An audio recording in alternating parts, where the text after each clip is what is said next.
अच्छा, नेक्स्ट जो हमारे पास इंटीग्रल्स हैं वो है किस तरह के टाइप के हैं, वो आपके पास इस टाइप के हैं कि एफ ऑफ एक्स कॉस, साथ में आपके पास प्रोडक्ट में कॉस का फंक्शन हो सकता है या साइन का फंक्शन हो सकता है, ठीक है। तो ये इंटीग्रल जो है आपके पास इस फॉर्म में होंगे, minus infinity to infinity f of x e power iota m of x d x. M आपके पास रियल है और पॉजिटिव है। अब in general, in order to evaluate the integral, अब आपने क्या करना है कि आपने एक्स के बजाय जी यूज़ कर लेना है, और उसी तरह से आपके पास जो इंटीग्रल होगा वो दो पार्ट्स में आपने डिवाइड कर दिया। एक आपके पास जो सेगमेंट है एक्स एक्सिस के ऊपर, दूसरा आपके पास जो उस सेमी सर्कल के ऊपर लाई कर रहा है, ठीक है। अब इसकी कुछ कंडीशंस है कि एफ ऑफ जेड एनालिटिक है अपर हाफ प्लेन में except for finite number of poles. दूसरी कंडीशन क्या है कि ये आपके पास जो टी आर वाला इंटीग्रल है ये आपके पास इक्वल टू जीरो होगा for zero is less than equal to argument of G is less than equal to pi. इस रिजल्ट को आप कहते हैं जॉर्डन लीमा, ठीक है। तो अब आपने क्या करना है, जॉर्डन लीमा को प्रूव करना है, तो उसके लिए आप क्या करोगे कि for all points on C of R, ठीक है। तो अब आपके पास जेड आपने क्या लिया, आर ई पावर आयोटा थीटा लिया, डी जेड आपके पास आर ई power iota theta, iota D theta आ गया, मॉड ऑफ डी जी आपने निकालना है, E power iota M G आपके पास बराबर होगा E power iota M R cos theta plus iota sine theta. E power iota theta की जगह पे आपने लगा दिया cos theta plus iota sine theta, ठीक है। इसको अलग अलग आपने कर लिया, ई के ऊपर पावर्स को अलग कर लिया। तो अब आपने जब इसका मॉड लेना है ना, तो मॉड लेंगे तो मैंने आपको क्या कहा था कि ये एयोटा वाली टर्म आपके पास नहीं आएगी, सिर्फ रियल पार्ट इसका आएगा। अच्छा, लेट आपने कर लिया कि एफ ऑफ जी का जो मॉड है वो आपके पास लेस दैन इक्वल है के ओवर आर पावर एन के, वेयर विद के ग्रेटर दैन ज़ीरो। तो अब आपके पास क्या है कि आपने इसका होल मोड लिया और ये मोड आपके पास लेस दैन है, इनके ऊपर अलग अलग अगर आप ले लें। अब आपने जो अलग अलग मोड लिया इन सब की आपने वैल्यूज़ लगानी है। वैल्यूज़ लगा देने के बाद आपने इसको क्या करना है कि जो आपके पास के है ओवर आर पावर एन और आर है, ये हो जाएगा R power n minus one, इनको बाहर ले लिया। इंटीग्रल को इंटीग्रेट करना है। इंटीग्रेट करने के बाद आपको को पता है कि sine theta over theta steadily decreases करता है from one to two over pi, ठीक है। तो as theta increase from zero to pi by two. तो अब आपके पास जो साइन थीटा ओवर थीटा है वो हमेशा आपके पास इस केस में greater than equal to two over pi होगा। तो जब किस लिमिट के ऊपर, zero is less than equal to theta is less than equal to pi by two, sine theta greater than equal to two theta over pi. तो इसका मतलब क्या हुआ कि sine theta is less than equal to two theta over pi, ठीक है। Minus sine अगर आप लगा दें तो ई पावर माइनस साइन थीटा, दोनों तरफ आपने क्या कर दिया, एक्सपोनेंशियल अप्लाई कर दिया, E power minus sine theta E power minus two over two theta over pi less than equal का साइन आ गया। अच्छा, उसके बाद आपने क्या किया कि E power minus M R sine theta था ना, तो साइन थीटा की जगह पे आपने क्या लगा दिया, E power minus two theta over pi लगा दिया। टू थीटा ओवर पाई लगाएंगे तो ये आपके पास जो है वो क्या बन जाएगा, इसको इंटीग्रेट करेंगे। इंटीग्रेट करने के बाद आपके पास जो है वो लिमिट लगाएंगे। लिमिट लगाने के बाद ये आपके पास आएगा इस तरह से कुछ आएगा इसका आंसर, ठीक है। ये सिंप्लीफाई करेंगे, इंटीग्रल है, कुछ भी नहीं है इसमें मुश्किल बात। तो उसके बाद आपने लिमिट लगानी है आर गोज़ टू इन्फिनिटी, तो आप देखोगे कि ये इक्वल टू ज़ीरो हो जाएगा। तो ये आपके पास प्रूफ कंप्लीट हो गया।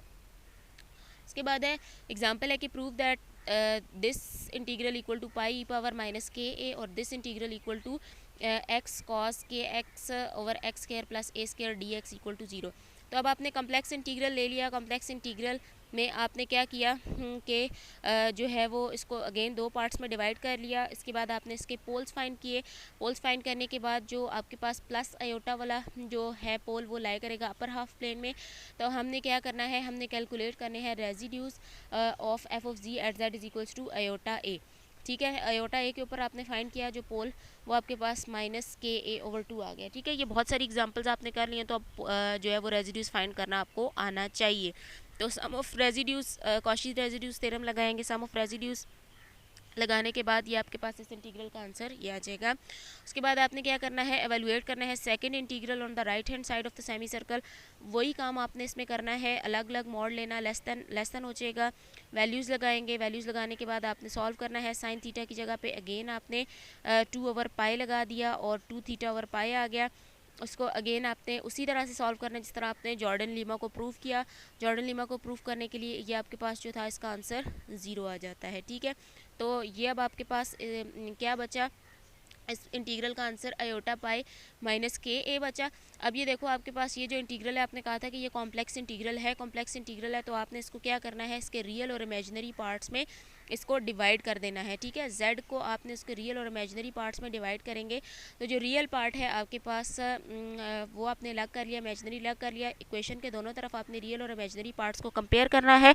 जो रियल पार्ट होगा उसको रियल पार्ट से कंपेयर करें, जो इमेजिनरी पार्ट होगा उसको इमेजिनरी पार्ट से कंपेयर करें, तो आपके जो दोनों पार्ट्स हैं वो प्रूव हो जाएंगे। नेक्स्ट है evaluate the integral cos x over x square plus A square what happens when x replaced by के एक्स, ठीक है। अपने सबसे पहले तो इसको एवेलुएट करना है, उसके बाद आपने ये बताना है कि जो आपके पास क्या होगा कि जब आपका जो इंटीग्रल है वो उसमें आप x को के एक्स से रिप्लेस कर देंगे। अच्छा, तो अब आपने क्या करना है कि आपने एफ ऑफ जी लिया और एफ ऑफ जी को आपने दो पार्ट्स में उसी तरह से डिवाइड कर लिया। एफ ऑफ जी से आपने पोल्स फाइंड करने हैं, ठीक है। पोल्स फाइंड कर लेने के बाद आपके पास जो है वो यहाँ पर आगे आपके पास पोल्स आ गए और दो पोल्स आ गए। इसमें से जो आयोटा ए वाला है वो अपर हाफ प्लेन में लाई करेगा, उसके ऊपर आपने रेजिड्यू फाइंड किया। यहाँ तक तो काम आपका वही रहा। इसके बाद नेक्स्ट जो है सेकेंड इंटीग्रल को आपने सॉल्व करना है, ठीक है। और इस इंटीग्रल को भी आपने उसी तरह से सॉल्व करना है जिस तरह से आपने पिछले क्वेश्चंस के अंदर किया है। ये देखिए यहाँ पर ये सॉल्व हुआ हुआ है। साइन थीटा की जगह पे अगेन आपने 2 over pi and 2 theta over pi लगा देना है और ये इंटीग्रल आपके पास एट द एंड आपको ये आंसर क्या दे देगा, 0 दे देगा। उसके बाद जो है वो आपके पास इसका अगेन आपने वही काम करना है, इसको रियल और इमेजिनरी पार्ट्स में डिवाइड कर देना है। रियल पार्ट को रियल से कंपेयर करें, इमेजिनरी को इमेजिनरी से कंपेयर करें, तो आपके पास जो है वो इक्वेशन जो थी कॉज एक्स वाली उसका यानी क्वेश्चन जो था आपके पास वो cos x over x square plus A square था, तो उसका आंसर आपके पास ये आ गया। अगर एक्स को आप के एक्स से रिप्लेस कर देंगे तो आपके पास जो था वो यहाँ पर ई पावर माइनस ए आ रहा था, ठीक है। तो इस ई पावर माइनस ए की जगह पे ई पावर माइनस के ए आ जाएगा और इसके ऊपर कोई फ़र्क नहीं पड़ेगा। नेक्स्ट इंटीग्रल है एवेलुएट द इंटीग्रल के X over x square plus D x, तो ये वही इंटीग्रल है जिसकी अभी हमने बात की। उसके बाद है evaluation of integrals having indentation of contours case of poles on real axis, ठीक है। अब हमने वो केस लेना है पोल्स का जो रियल एक्सिस के ऊपर होगा। In this case complex integrals does have a simple pole on real axis. Complex integral जो होंगे उनका रियल एक्सिस के ऊपर पोल्स होगा पोल होंगे। तो आपने क्या करना है, इन इंटीग्रल्स को आपने एवेलुएट करना है। तो आप क्या करेंगे, सेमी सर्कल आपने लिया, ठीक है। सेमी सर्कल लेंगे जिसके ऊपर पोल है और इसका रेडियस जो है वो टेंडिंग टू 0 है। दिस प्रोसेस इज कॉल्ड इंटेंडेशन, ठीक है। इस प्रोसेस को आप क्या कहते हैं, इंटेंडेशन। इसमें आप क्या करते हैं कि सेमी सर्कल लेते हैं जिसका के सेंटर के ऊपर आपने एक पोल लिया जिसका रेडियस जो है वो टेंडिंग टू 0 होगा। Here we have to find the residues in the upper half plane से RP, अपर हाफ प्लेन वाले को आपने RP कह दिया और जो x एक्सिस के ऊपर आपके पास जो रेजिड्यूज होंगे उनको आपने RX कह दिया। तो अब आपके पास ये जो इंटीग्रल होगा पूरा, इसका आंसर आपके पास इक्वल होगा, रियल पार्ट भी हो सकता है, इमेजिनरी भी हो सकता है, 2 पाई iota RP plus pi iota RX, ठीक है। प्रूव करते हैं, क्वेश्चन है आपके पास कि sine x over x d x equals to pi by 2. It is seen that the replacement of x by z will not help in this case because sin x is not well behaved in the upper half plane. So we consider the complex integral. ठीक है, अगर हम x की जगह पे z replace कर दें तो कोई फ़र्क नहीं पड़ेगा, ये बिल्कुल वैसा ही रहेगा जिस तरह हमने पिछले क्वेश्चंस में x की जगह पे z रिप्लेस किया था तो हमारे पास जो थे वो फ़र्क पड़ रहा था क्वेश्चंस को सॉल्व करने में। इस तरह इस क्वेश्चंस के ऊपर कोई फ़र्क नहीं पड़ेगा, इसलिए हम एक कॉम्प्लेक्स इंटीग्रल कंसीडर करेंगे। वो आपके पास इस फॉर्म में हम लेंगे ई पावर आयोटा जी, जहाँ पर साइन एक्स कॉज एक्स आएगा वहाँ पर आपने ई पावर आयोटा जी लगाना है और जहाँ पर जिस तरह ये डिवाइड में एक्स आ रहा है तो एक्स की जगह पर जी लगा देंगे। अगर एक्स स्क्वायर आ रहा होगा किसी क्वेश्चन में तो आपने जी स्क्वायर कर देना है, ठीक है। अच्छा, अब C is the close contour in the G plane and it is noticed that the integrand has no pole on real axis. In order to apply the residues theorem we must avoid the pole at origin. ठीक है, अब आपने क्या करना है कि residues theorem जब आपने लगाना है तो आपने जो पोल ओरिजिन के ऊपर आएगा उसको आपने क्या कर देना है, निगलेक्ट कर देना है, उसको आपने अवॉइड कर देना है। This is done by mean of small semi circle of radius r in upper half plane. अब किस तरह से आप अवॉइड करेंगे कि आपने एक स्मॉल सेमी सर्कल बना देना है, ठीक है। अपर हाफ प्लेन में ही एक स्मॉल सेमी सर्कल बनाया जिसका रेडियस आपके पास क्या है, स्मॉल आर के बराबर है। कैपिटल आर जो है वो इस रेडियस ऑफ सी आर, ठीक है, सी आर का रेडियस है। Since integrand has no pole on the real axis so by Cauchy residues theorem, इसका क्योंकि कोई पोल रियल एक्सिस पे नहीं है तो कॉशी रेजिड्यूज थ्योरम से आपके पास ये इंटीग्रल जो है वो इक्वल टू 0 होगा। ठीक है, अब ये इंटीग्रल जो है इसको अगर आप देखो फिगर से तो ये आपके पास 4 पार्ट्स में डिवाइड हो रहा है। पहला पार्ट आपके पास आ रहा है ये माइनस आर से प्लस आर, माइनस आर से माइनस कैपिटल आर से माइनस स्मॉल आर वाला। फिर उसके बाद आपके पास नेक्स्ट पार्ट जो है वो ये छोटा सेमी सर्कल आ रहा है जो आपने यहाँ पर ड्रॉ किया जिसका रेडियस स्मॉल आर था। ठीक है, तो वो सी आर वाला आ गया आपके पास। फिर उसके बाद आपके पास जो नेक्स्ट पार्ट है वो है small r to capital R. ठीक है, तो ये आपके पास नेक्स्ट इंटीग्रल आ गया। और उसके बाद जो है ये जो बड़ा सर्कल है, बड़ा सेमी सर्कल है, ये इसके अक्रॉस आप इंटीग्रेशन करनी है तो ये आपके पास इसका 4th पार्ट आ गया। अच्छा, अब आपने क्या करना है, x को माइनस एक्स से अगर आप रिप्लेस कर दें, x को जब आप माइनस एक्स से रिप्लेस करेंगे तो ई पावर एओटा एक्स था E power minus iota X बन जाएगा, यहाँ पर माइनस एक्स आ जाएगा। फिर E power iota G over G as it is. फिर यहाँ पर जो है वो आपने कोई रिप्लेसमेंट नहीं की। ठीक है, यहाँ पर आपने क्यों रिप्लेसमेंट की, क्योंकि आपकी जो लिमिट माइनस में थी वो प्लस में चेंज हो जाएगी। ठीक है, और उसके बाद आपके पास जो है वो यहाँ पर जो है वो एक नेगेटिव साइन भी आएगा इस माइनस एक्स का।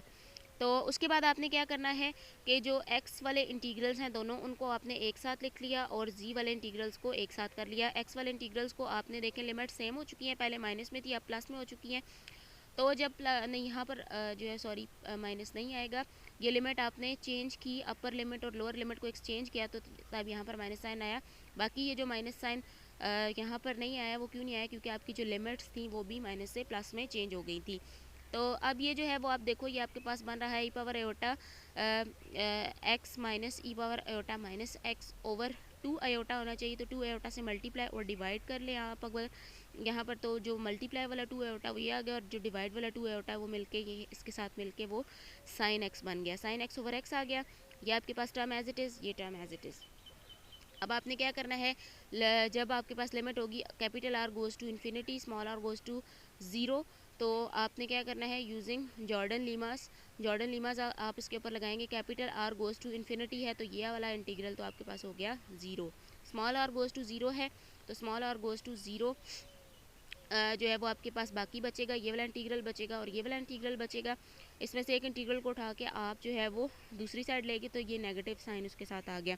लिमिट्स आप लगा रहे हैं r goes to 0, capital R goes to infinity. For semi circle के लिए आपने वही काम करना है, z is equals to r E power iota theta, d z is equals to iota r E power iota theta d theta. तो आपने यहाँ पर ये वैल्यूज़ लगा देनी है। उसके बाद आपने लिमिट लगाई r goes to 0 over 0 form बनेगी। अगेन इस पर आपने वही लॉपिटल रूल लगाना है और उसको सॉल्व करना है। सॉल्व कर देने के बाद ये आपके पास इसका आंसर आ जाएगा, ये जो है वो R E power iota theta cancel हो जाएगा और कैंसिल हो जाने के बाद ये जो है वो आपके पास आंसर है वो आयोटा पाई के बराबर आएगा। और sign x over x d x Cauchy residues theorem से 2 पाई आयोटा इंटू आयोटा पाई। ठीक है, तो ये आपके पास नहीं, यहाँ पर कॉशी रेजिड्यूज थ्योरम नहीं लगाया, ये 2 आयोटा था और ठीक है ये 2 आयोटा भी था यहाँ पर। तो 2 आयोटा जो था उसके साथ ये पाई बाई 2 बचेगा आपके पास। 2 आयोटा को आप यहाँ पर सॉरी डिवाइड करेंगे। ठीक है, वो मैं आपको थोड़ा मिस्टेक हो रही है। 2 आयोटा को आप यहाँ पर डिवाइड करेंगे, आयोटा कैंसिल होकर तो ये पाई बाई 2 आ जाएगा। ओके, नेक्स्ट जो हमारी एग्जांपल है वो है prove that integral -1 minus cos x over x square equal to pi by 2। इसमें भी आपको पता है कि आपने जो रिप्लेसमेंट है एक्स की जेड के साथ वो इस केस में हेल्प नहीं कर ली, क्योंकि साइन एक्स जो है वो हमारे पास वेल बिहेव नहीं करता अपर प्लेन में। तो आपने क्या करना है कि जहाँ पर कॉज एक्सिस की जगह पे ई पावर आयोटा जेड लगा दिया ओवर जेड स्क्वायर कर दिया। ठीक है, और उसके बाद आपने सेम वही काम करना है जो आपने लास्ट एग्जांपल के अंदर किया है। आपने इंटीग्रल को 4 पार्ट्स में डिवाइड कर दिया, आपने जॉर्डन लीमा को यूज़ किया तो आपके पास ये जो इंटीग्रल है ये 0 हो जाएगा। पीछे आपके पास जो है वो 2 इंटीग्रल्स बचेंगे, 2 एक्स वाले और एक जो है वो जी वाला इंटीग्रल बचेगा। उसके बाद आपने क्या करना है, जेड की जगह पे वही रिप्लेसमेंट लगानी है और रिप्लेस करने के बाद इसको सिंप्लीफाई करना है। सिंप्लीफाई करने के बाद आप देखोगे कि आपके पास ये जो है इसके ऊपर आपने एक्सपेंशन लगा दी। ठीक है, ई पावर आयोटा थीटा की एक्सपेंशन लगा दी आपने तो वो आपके पास 1 plus iota R E power iota theta and up to so on आ गया, ठीक है। उसके बाद आपने इसको जब इंटीग्रेट करना है तो इंटीग्रेट करने के बाद आपके पास जो है वो क्या हो जाएगा, इसका आंसर पाई के बराबर आ जाएगा। इसकी हाइयर टर्म्स को आपने निगलेक्ट कर देना है और सिर्फ जो है वो फर्स्ट पावर तक आपने छोड़ देनी है। उसके बाद है उसके बाद अगेन आपने वही काम करना है कि इसको रियल और इमेजिनरी पार्ट्स में कन्वर्ट कर देना है। रियल पार्ट को रियल से कंपेयर करें, इमेजिनरी को इमेजिनरी से कंपेयर करें, तो आपके पास जो है वो रिक्वायर्ड आंसर जो है वो ये आ जाएगा। नेक्स्ट है कैलकुलस ऑफ रेजिड्यूज से आपने प्रूव करना है ये चीज़। तो अगेन आपने वही काम किया, same procedure. Sine pi x है तो ई पावर एओटा पाई जी आपने ले लेना है, ठीक है। और बाकी सारा काम आपके पास वही होगा। ये आप देख सकते हैं कि इसके अंदर सॉल्व हुआ है, 3 रेजिड्यूज निकले हुए हैं। इस पर आपने एंड पे सम ऑफ रेजिड्यूज लगाना है और इसको सॉल्व कर लेना है। उसके बाद कैलकुलस ऑफ रेजिड्यूज से आपने प्रूव करना है कि ये चीज़ जो है वो आपके पास इसके बराबर है। तो उसके बाद आपने जो इंटीग्रल कंसीडर किया, इंटीग्रल लेके आपने इसमें से जो है वो पोल्स फाइंड करने हैं। पोल्स फाइंड कर लेने के बाद आपने रेजिड्यूज निकालने हैं। रेजिड्यूज निकालने के बाद अगेन आपने सेम वही काम कर लेना है, तो ये आपके पास ये चीज़ प्रूव हो जाएगी। नेक्स्ट भी एग्जांपल जो है उसको आप देख लें, ये इसी तरह से करने की है। अच्छा, उसके बाद applying the calculus of residues prove that, ये चीज़ आपने प्रूव करनी है। तो ये हो जाएगा E power iota M G minus E power iota N G. तो उसके बाद आपने एफ ऑफ जी लिया, पोल निकाले। ज़ीरो जो है वो रियल एक्सिस पे लाई करेगा। ज़ीरो के ऊपर आपने जो है वो फाइंड करना है। Z square equal to zero था, तो आपके पास जो है वो इसका ऑर्डर जो है वो 2 होगा। तो आपने 1/2 माइनस 1 फैक्टोरियल और डी बाई डी जी लगाना है और उसको सॉल्व करना है। सॉल्व कर लेने के बाद आपके पास ये आ गया रेजिड्यू।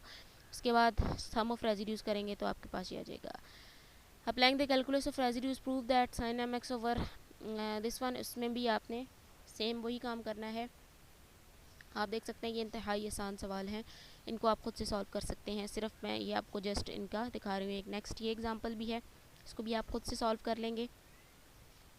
कैलकुलस ऑफ रेजिड्यूज से आपने ये प्रूव करना है, इसको भी आप खुद से सॉल्व कर लेंगे। तो यहाँ पर जो है वो आज का लेक्चर एंड करती हूँ।